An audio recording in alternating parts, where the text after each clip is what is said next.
Bonjour et bienvenue sur Info 83. Les étudiants semblent être les fantômes des annonces du gouvernement en temps de Covid. C'est vrai qu'on en parle très peu et c'est au sujet de ce qu'ils revendiquent et de leurs problèmes en ce moment que nous accueillons aujourd'hui sur le plateau Bruno Chiapello qui est avec nous. Bonjour. Bonjour, Donc merci vous, beaucoup. vous êtes président de l'association étudiante Tous en droit Exact. de la fac de Toulon. Mmh. Et donc vous venez parler aujourd'hui, des problèmes qu'rencontrent les étudiants. Donc cette fac, est-ce qu'elle est toujours ouverte? Est-ce qu'elle propose des cours en distanciel? Est-ce que vous alternez présentiel, distanciel? Est-ce que vous pouvez nous en dire plus? Oui, oui, bien sûr. Bien écoutez, la fac a réouvert, pour le second semestre en début, milieu janvier.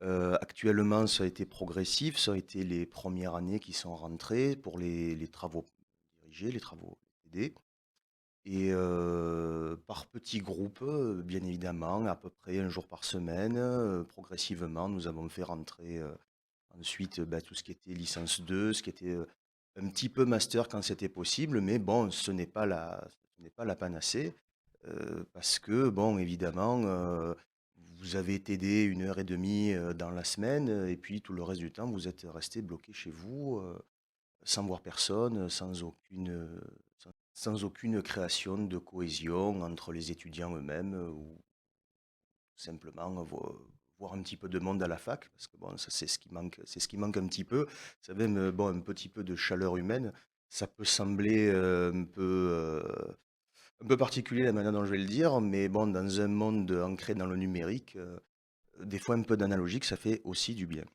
Voilà. C'est vrai que, tous ces étudiants qui sortent à peine du bac, qui arrivent dans le milieu de la fac qui est quand même assez différent, du parcours scolaire qu'ils ont effectué jusque-là, ils ont pas vraiment d'interaction avec leurs années supérieures, disons, les élèves Mmh. plus âgés qu'eux et même en termes de lien, prof-élève, ça doit être assez compliqué. Est-ce que, en termes de cursus, est-ce que, ces étudiants, à un certain niveau, doivent faire, par exemple, des stages obligatoires ou des sorties prévues qui là, malheureusement, sont difficiles à mettre en place? Écoutez, nous, traditionnellement, avec l'association de Tous en droit, on essayait de faire un petit peu, alors, ce qu'on appelait communément, nous, le parrainage. C'est-à-dire que, je vous explique en 2 mots comment ça marche. Vous aviez des étudiants d'années supérieures, par exemple, le 3 année, 4e, 5e année, qui se portaient volontaires pour être parrains, pour un petit peu chapeauter, et vous aviez des premières années qui, eux, étaient néo-entrants, qui ne connaissaient pas bien le fonctionnement, et les parrains avaient pour rôle de les soutenir, alors pas forcément de leur faire les TD et les devoirs à la place, Oui, hein, bon, ça évidemment. c'était pas le but, mais le but était surtout de les soutenir moralement. Alors bon, voilà, là on le touche absolument du doigt, hein. Vous avez un nombre de décrochages incalculable. Moi-même, je fais TD, en première année, depuis le premier semestre, j'en ai vu au moins une dizaine partir. Quasiment une dizaine sur un groupe de 30. Ça représente quasiment le tiers qui ne vient plus, qui, a complètement décroché, qui fait totalement autre chose. Fatalement, bon, hors cette période particulière, vous aviez quand même du décrochage, surtout en droit. Il faut pas se mentir, c'est une matière assez difficile à appréhender, mais là, vraiment, ce sont des taux de décrochage records. Ce sont des taux de décrochage records. Alors, je pense que l'université fait son possible aussi, mais bon, a des directives. Des fois, des directives qui sont un peu particulières, parce que bon, on nous compare on nous met des quotas comme à l'université de Nice ou à l'université d'Amu, qui n'ont pas du tout le même nombre d'étudiants. Bon, personnellement, lorsque vous avez 3 groupes, mettons en troisième année de 20 étudiants, ça en fait 60. Les mettre dans un amphi, comme l'amphi 500 qui peut accueillir 500 et quelques personnes, on peut très bien le faire, alors que ça nous est quasiment interdit.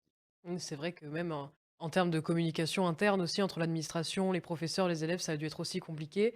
C'est un peu comme ça dans toutes les formations. Moi, je parle en tant qu'étudiante, je suis dans un BTS et on est beaucoup moins en termes d'effectifs, mais on sait que, on alterne, des cours en présentiel et des cours en distanciel, donc on doit tout le temps aller, venir entre le lycée et chez nous et je me doute que, en fac aussi, ça doit être encore pire. Oui, bah, je pense qu'on est tous dans la même barque, hein. Je pense que là, il y a pas de d'autres considérations à avoir. Nous sommes tous dans la même barque, étudiants, que ce soit BTS, faculté. Le privé peut-être, à mon avis, ils sont peut-être un peu mieux lotis, je sais pas. Mais c'est vrai que, bon, il y a les ordres et les contre-ordres, en fait. C'est ça qui est dramatique, c'est que le matin, vous pouvez regarder l'emploi du temps et avoir cours, par exemple, dans l'amphi et puis, l'après-midi, en un claquement de doigts, finalement, c'est changé en distanciel. Donc il faut s'adapter quasiment, minute.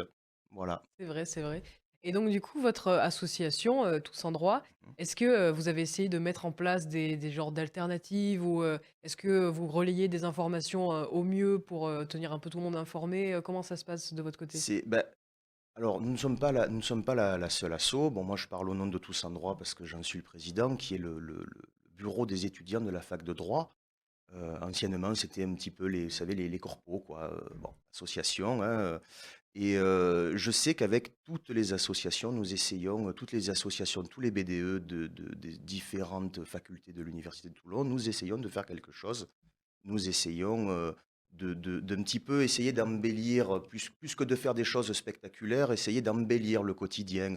Bon, ce sont des petites choses, des petites actions. Par exemple, bon, lorsqu'il y a eu les examens en décembre, nous avons essayé de leur faire quelques QCM sous forme ludique en story Instagram, de les soutenir. Toujours un petit truc sympa, un petit truc rigolo pour essayer de leur mettre un sourire sur les lèvres. C'est quand même beaucoup plus agréable. Alors après, bon, il y a des projets quand même plus ambitieux, hein, comme par exemple avec la FEDT, qui est présidée par Valérie Rochas et où nous avons mercredi dernier, si je me rappelle bien, fait une épicerie temporaire et gratuite pour les étudiants qui le désiraient. Il y avait, écoute, je me rappelle plus vraiment les chiffres, mais je sais que j'y étais présent et il y avait énormément d'étudiants qui étaient en situation de galère et des fois, parfois même, c'est un peu choquant, dans le sens où, il y a des gens auxquels on ne s'attendrait même pas. Alors c'est vrai que bon, il y a un petit peu un fantasme collectif dans lequel, la faculté de droit, nous sommes tous un petit peu des nantis, la réalité, bon, c'est pas du tout ça, il n'y a pas de nantis, et je pense que en fait, tout le monde a besoin, d'un petit peu de solidarité, surtout en ce genre de période. C'est vrai que le 3/4 des jobs étudiants, c'est la restauration, c'est la livraison le soir.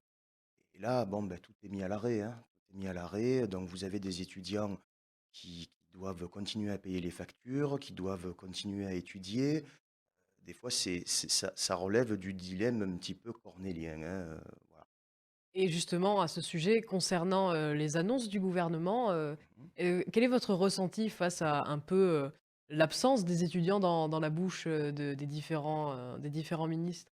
Bien, écoutez, j'ai l'impression qu'on nous considère un petit peu comme des enfants de 4 ou 5 ans. De 4 ou 5 ans, bon, on l'a vu quand même en septembre, c'était la faute des étudiants s'il y avait des clusters, bon, non, il faut bien trouver un fautif, hein, mais je pense que ce n'est pas non plus la meilleure des solutions de nous confiner tous à la maison, de nous faire rester.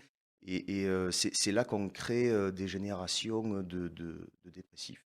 Je- le mot est peut-être fort, mais bon, de dépressifs.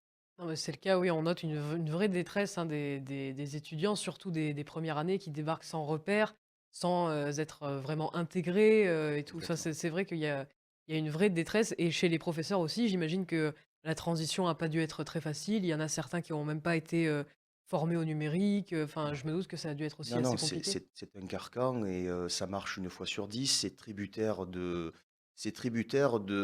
la connexion de chacun. Alors, il y en a certains qui, en visio, nous entendent parfaitement, d'autres qui, nous entendent comme si, on sortait de 20 milieux sous les mers.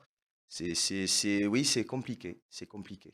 Et puis là, c'est du cours hybride, donc c'est-à-dire que c'est, la base du volontariat. Certains viennent en salle, viennent en TD et d'autres, par contre, il faut allumer la caméra. Et c'est difficile, ça crée d'autres problèmes. Ça crée d'autres problèmes, ils n'entendent, par exemple, absolument pas ce qui est dit par leurs camarades en cours. Et effectivement, ouais, c'est vrai Voilà. que c'est techniquement assez compliqué. Est-ce que vous avez un dernier mot à adresser, aux étudiants, qui nous regardent? Un petit mot de courage peut-être? Et oui, beh, exactement, c'est ce que j'allais leur dire: «Courage, j'espère que ça ne va pas durer, comme les impôts», sans faire de mauvais jeu de mots.